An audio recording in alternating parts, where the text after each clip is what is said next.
Good afternoon and welcome to Sleep On It, tips for restful nights and energized days. My name is Rachel Shanshiri, and it's so great to be here today on behalf of Point 32. I hope you're having a great start to your day, that you're enjoying this beautiful fall weather. And I'm so glad that you've taken some time to intentionally think about your sleep, how you can relax and calm your body so that you can get the best night's sleep possible. Today, we're going to be learning about some strategies, some tips and tools that will help you to get your best sleep. And also, again, that will be useful just in generally helping you to relax and calm your body, even during the daytime. I'll give you a little bit of a background on myself, and then we can get started on the topic. So this will be recorded and available for the next 30 days. So please feel free to share the link and come back and check in on it if you missed anything. I'm a licensed mental health counselor, and I've been working in the mental health field for 25 years. I'm a therapist, and I specialize in treating stress, anxiety, and trauma. And I've been running workshops like these for over 11 years now on topics that basically relate to mental and emotional wellness. Sleep is a very popular topic because we struggle with it so much. So if you're here today because you're having difficulties with sleep, you are not alone. It is one of the most common issues that I see across the board with people who come into my office for any number of reasons. Depression, anxiety, general stress, relationship issues, work-related issues. And so hopefully you'll find these strategies and tools useful for you. They are things that you can literally do tonight, nothing that requires any fancy equipment or that's difficult to learn. So hopefully you find it practical. Let's get started. So sleeplessness is really a learned problem that's caused by just a chronic overactivity in the body and the mind. So people, when we have difficulty turning off our mind or slowing down our mind and relaxing and calming our body and our brain are not ready for sleep. And so this can happen for many reasons. When we are activated because we're excited, because we're energized about something, because we're stressed about something, worried about something. And oftentimes we find just we feel tired and ready for bed, but when we lie down to go to sleep, our brain has a different plan. And so you might find that suddenly you feel activated when your head hits the pillow. Suddenly you might have a million thoughts rush into your mind. If that's your case, you're not alone. Let's talk about what we can do about this overactivity. So what impacts the quality of your sleep? We're going to be looking at today 4 different areas that we can focus on to help you increase your sleep quality. So physical areas. So these are things that are happening within your body. So if you're feeling pain or discomfort, any sensations of being hot or cold, those things are all going to impact how you sleep. And we're going to talk about noticing those a little bit more. We're going to talking about behavioral things. So what can you do, or maybe what are you doing that is either helping you or not helping you to sleep? So things like exercising and your use of coffee or what you're eating and screen time. We're going to be talking about the psychological component. This is a big emphasis here, which is just the impact of stress and anxiety on your sleep. And then finally, environmental factors. So things just as simple and basic as how comfortable is your bed and the temperature of your room and how dark is your room and if there's any outside noise and these types of things. So today we'll be focusing on these 4 factors. As we go through each of these, please try to think about how you relate to these, which of these are relevant for you, and how you can practice the skills and strategies that we're talking about in your day-to-day. So we have a body that's really beautifully designed to be able to push forward, mobilize, and energize, and to be able to calm, restore, and relax our bodies. So we have the system, our autonomic nervous system, that gives us the fuel when we need it, right? The drive, the motivation, the push, and also allows us very beautifully to return to a state of calm and restoration, where we give back to our body, where we recharge so that then we can re-enter the world with more energy and fuel again. So let's look at these 2 parts of our autonomic nervous system. The first part, you've probably heard of being called the fight or flight response, and this is activated by our sympathetic nervous system. You don't really need to know that, but essentially this is the part of your nervous system that gets you mobilized, that drives you and activates you. When you feel challenged, when you have a deadline, when you're uncomfortable by something, or you're just excited and energized about something, it's your sympathetic nervous system that's kicking in, that's giving you the fuel to be able to face the challenges you're encountering, to be able to accomplish your goals. So fight or flight gets a bad rep because we often think about it as a bad thing because we feel like we're on overdrive. And oftentimes it feels we get a whole slew of physical symptoms like we get antsy and restless and anxious and fidgety and feel overwhelmed. That's when we're in our fight or flight response for too long. We don't know how to shut it off. When we're in dangerous situations, yes, your fight or flight response can kick in super hard, and that's to keep you safe and to help you to survive. But day-to-day situations should activate your sympathetic nervous system to give you, again, some fuel, right? Some energy. We need that. And so what the problem is that people don't know how to taper this response. We don't know how to shut it off, right? We don't know how to sort of be in a moderate zone either. So oftentimes people go from 0 to 60. And then they stay at 60 all day long. So something happens at work that's irritating. And then you find yourself still at 9 p.m. thinking about that work situation, and your fight or flight response is activated at the same level and intensity. And that's what causes chronic breakdown and disease, mental health, and physical health disorders. So what we're really looking to do is to be able to learn how to, again, use this fuel when we need it, but learn how to turn it off when we don't. So we're not in a state of chronic anxiety or stress. And that's where this beautiful part of our nervous system comes in, the parasympathetic nervous system, which is our relaxation response. Parallel to your fight or flight, we have this built-in part of our nervous system that allows us to restore, renew, and recharge our energy. Sometimes we call this the rest and digest response, or the friend and tend and befriend response. The idea is that this part of our nervous system allows us to give back to our bodies and to power down and to recharge. And so ideally, stress management is about being able to ebb and flow back and forth between these two pieces. That activation, the fight or flight response, when it's moderate, is not bad or unhealthy. It's super helpful.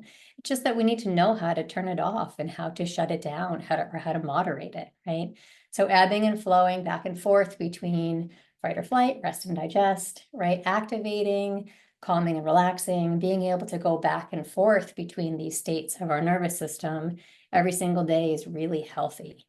So a problem that people have in not being able to sleep, we can tie this back to a chronic activation or a fight or flight response. So a lot of the strategies today we'll be talking about, how do we calm that response down? How do we get back to a state of homeostasis? If you have any thoughts or questions, please feel free to post in the chat.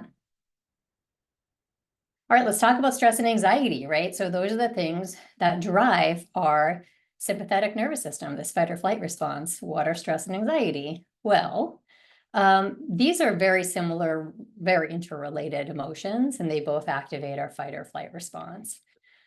There's slight differences between the two, but what you really want to just kind of notice is that stress tends to be more situational. People tend to be able to say, oh, I'm stressed about XYZ. I'm stressed because I got this big project deadline coming up.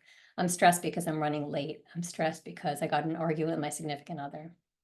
And also it tends to feel like this general pressure and overwhelm. Those are the predominant feelings that I see come up for people with stress. Now, compare that to anxiety. Anxiety tends to be more global. So sure, you may have a phobia that's more situational. If you're afraid of one specific thing, then you might not generally feel anxious. But people who walk around with anxiety, it tends to feel more global. There's not something you can point your finger at that says, that gives you a reason why you feel anxious. You just feel jittery, you feel uncomfortable, and you may feel unsafe or ungrounded. It's just generally more of an unsettled global feeling. And it's characterized by feeling fear and worry, whereas stress is pressure and overwhelm. Anxiety is this chronic fear and worry. So just ask yourself, take a moment to reflect. Is this part of the picture for you? Do you notice this? Because getting a better night's sleep is really about learning how it's like 90% about learning how to manage your daytime, your day-to-day, right? How you feel, the things that you do, the way that you think in the daytime, because that prepares you for a good night's sleep. So by the time you're hitting your pillow, if you are living in a chronic state of stress and anxiety in the day, then that's going to be really hard to undo at 9 o'clock at night. So we're building better patterns right from the time you get up in the morning to the time you go to bed at night. So stress and anxiety are part of your picture. We're going to talk a little bit about some strategies that can help you to reduce your stress and anxiety. But that, I would say, would be number one, is just to get the support you need. Find the skills and tools that will help you to feel more calm, to feel more grounded. And again, we'll cover some specific strategies that will target those for you. So I love this quote, human beings are designed to pulse and pause, to expend energy and then to renew it. So this is Tony Schwartz. He's the founder of the Energy Project. And the idea is, again, I'll say this again, human beings are designed to pulse and pause, to expend energy and then to renew it. So the idea is we give to the world, we give back to ourselves. We give to our roles, we're accountable to the people in our lives. And then we're accountable to ourselves and give back to ourselves through self-care. That we first take care of ourselves so that we can show up as our best and most genuine, fulfilled selves in the world, right? And so this balance is really key, and taking care of our bodies and taking care of our minds is really central to getting a good night's sleep. So what we find often, and this is in the literature, this is very well documented in the research about sleep, is that people who have difficulty sleeping have developed really negative thoughts about sleep, to the extent that what becomes the biggest deterrent to their sleep is not necessarily agitation, restlessness, or maybe the stress or other factors that were initially an issue. What becomes the biggest barrier is the stress that they have around sleeping. The things that they tell themselves, the self-talk around sleep, and all the stress and worry about not being able to sleep. So we see this over and over again in the research, that when people change the way that they think about their sleep and the things that they're telling themselves about their sleep, actually they start to sleep better. So this is a really great intervention if you relate to this. Do you relate to these types of negative sleep thoughts? And yours might sound different, but see if you can think about the way that you talk to yourself, the things that you say to yourself when you're having difficulty falling asleep, or if you wake up in the middle of the night, or if you wake up at 4 a.m. and your body and your mind is ready to go. Do you say things like, I'm never going to be able to fall asleep, I'm not going to be able to function in the morning, I'm going to feel awful tomorrow? Are these types of thoughts familiar to you? I'd love if you want to post in the chat if you have other ones. Do you want to share them? So what kinds of things do you say to yourself when you can't sleep? Do you have negative sleep thoughts?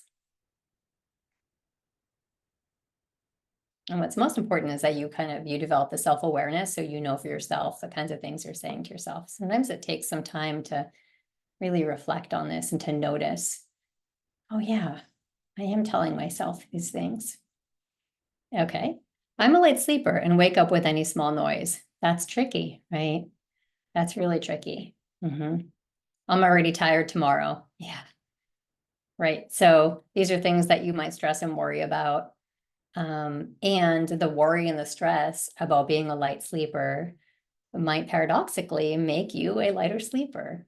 So it is interesting. People sometimes downplay the importance of this, but what we see over and over again is that when we have a more relaxed mindset about sleep, when we don't stress and worry about it so much, we tend to get a better night's sleep, right?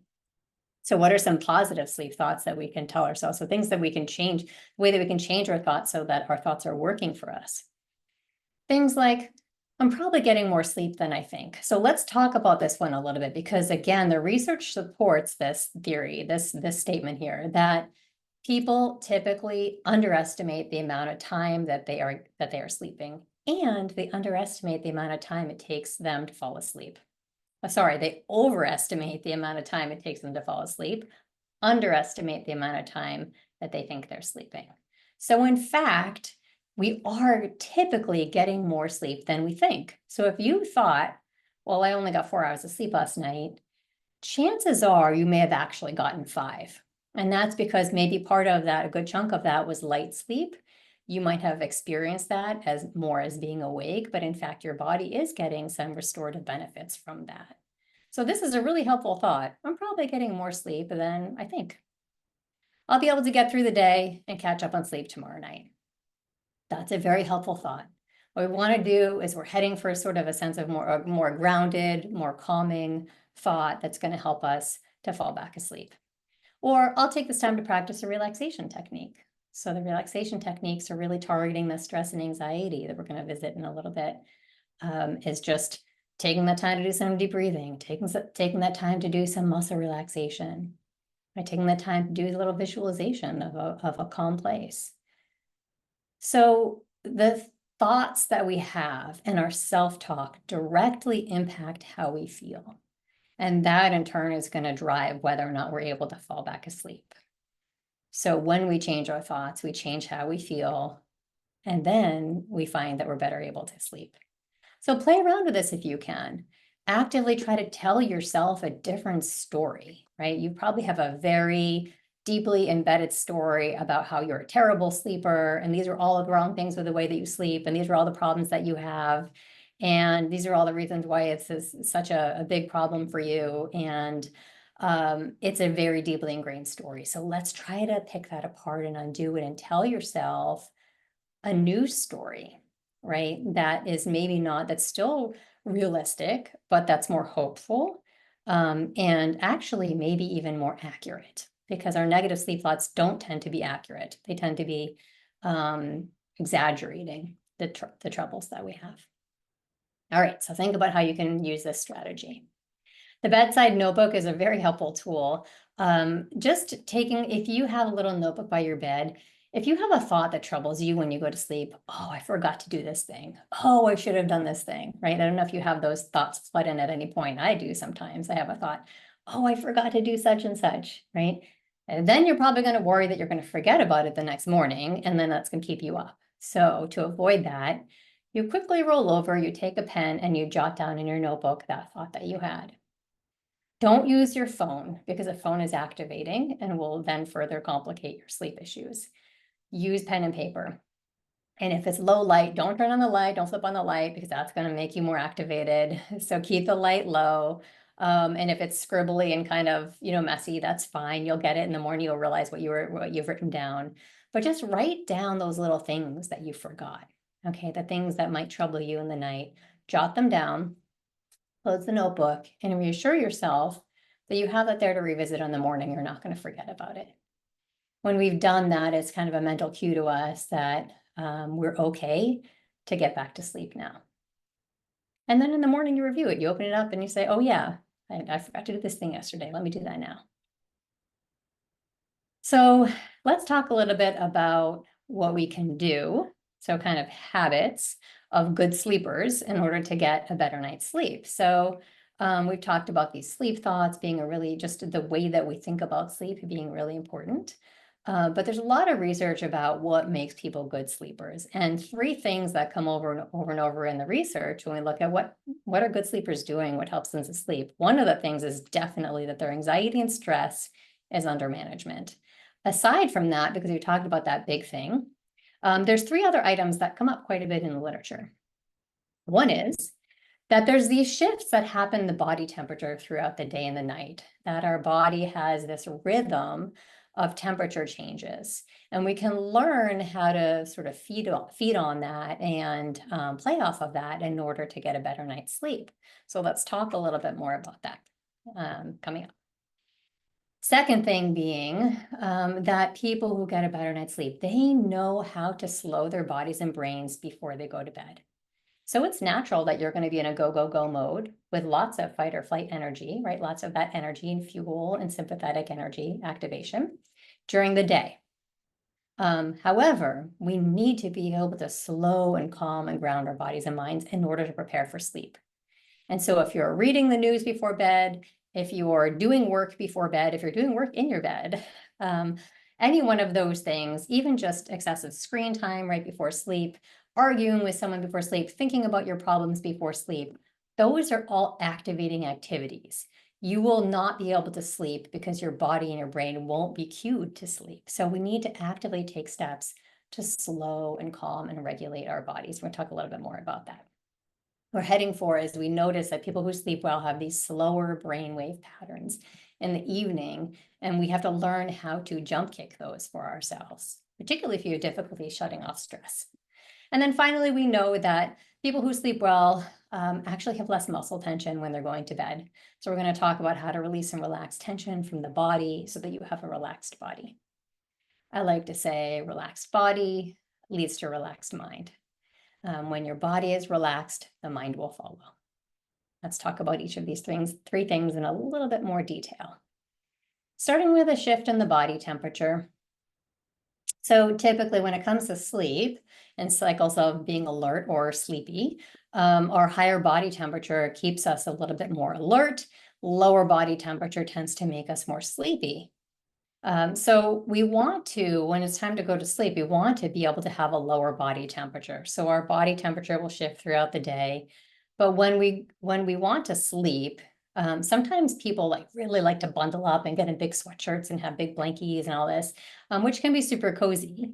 But the downside is that if you really want to enhance your chances at getting a good night's sleep, you want to be at a cooler body temperature.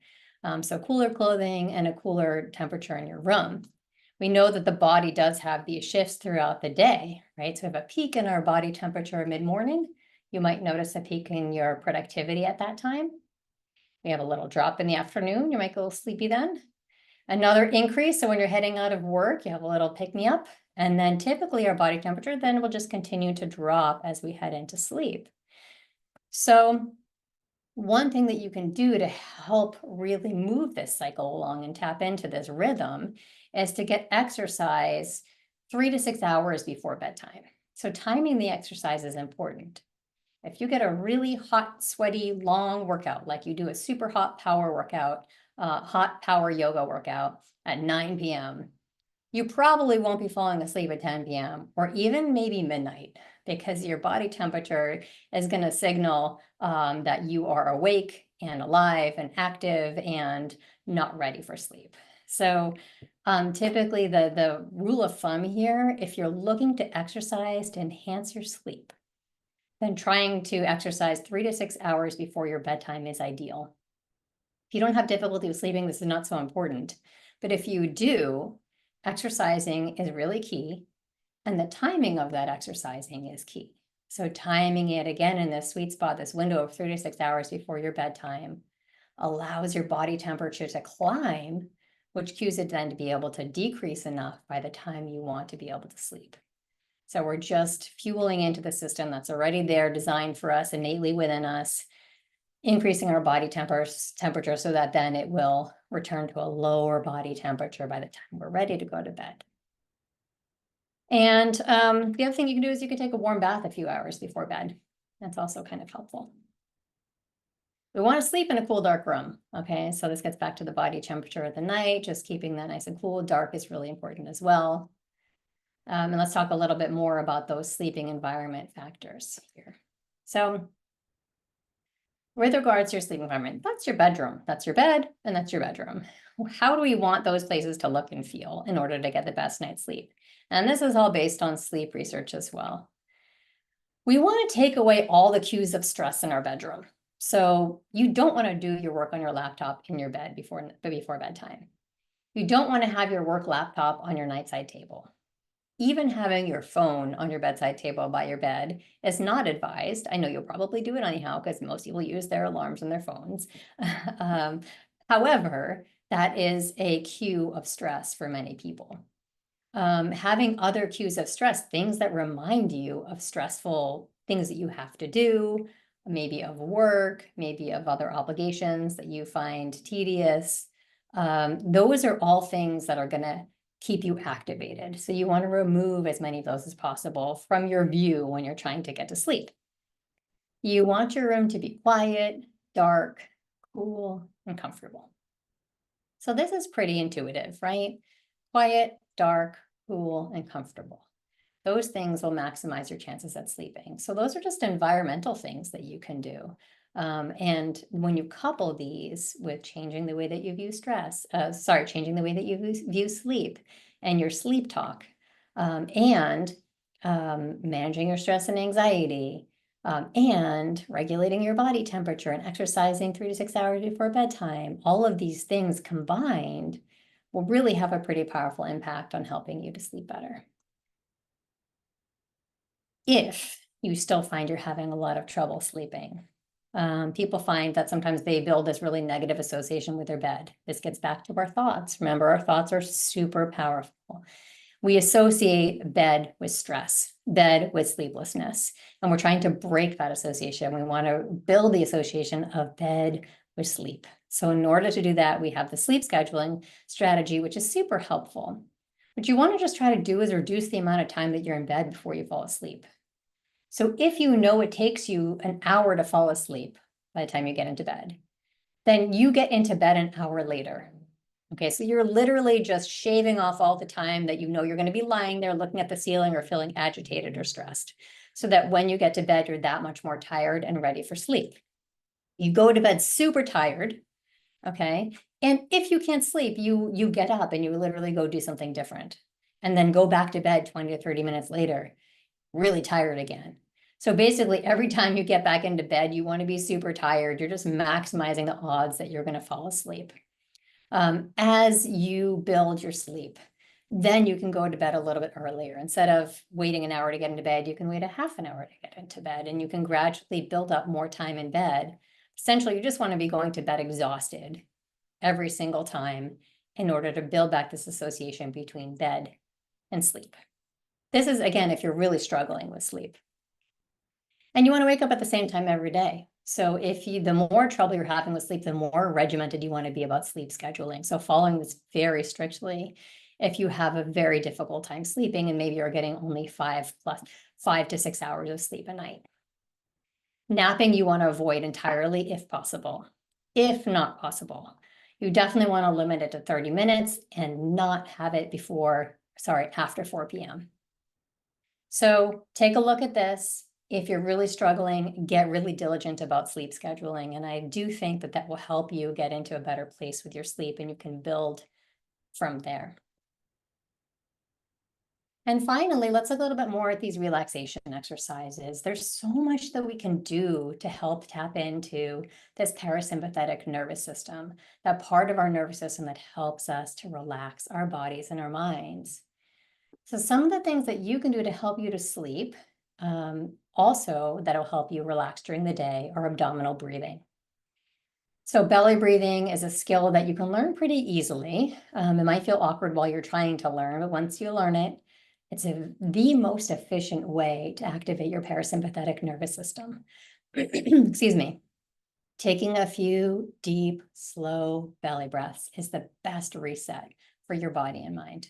So if you can practice and learn this abdominal breath and do this while you lie in bed, sometimes people notice like, oh, wow, after 10 breaths, I'm out, So the bigger the belly breath, the longer and slower and deeper you can make it, the more sleep enhancing it'll be. So try also practicing lengthening your exhale. A longer exhale than inhale will help you to feel even more relaxed. We want to relax our muscles. So scan your head from your body from the top of your head to the tips of your toes, noticing where you're carrying any tension, and then relaxing and releasing all the tension from your body. Will put your body in a sleepy space and signal to your brain you're safe and it's okay to sleep. Imagery and visualization can be super helpful. Some people like to visualize a beautiful, calm, relaxing place. Other people visualize a favorite memory. See if you can play around with just visualizing in all 5 of your senses, someplace that's calm and peaceful and beautiful that will help you to feel relaxed and sleepy. And finally, meditation of any kind. Meditation practice during the day has a different intention as it helps bring us into the present moment and helps us ground and calm our bodies and minds. Meditation practice at nighttime can help you just get to a sleepy place by slowing your mind and body enough to where you feel sleepy. So hopefully you've learned some good strategies and tools. It's been so great to be here today. Thank you so much for attending, and I hope you have a great rest of your week. Take care.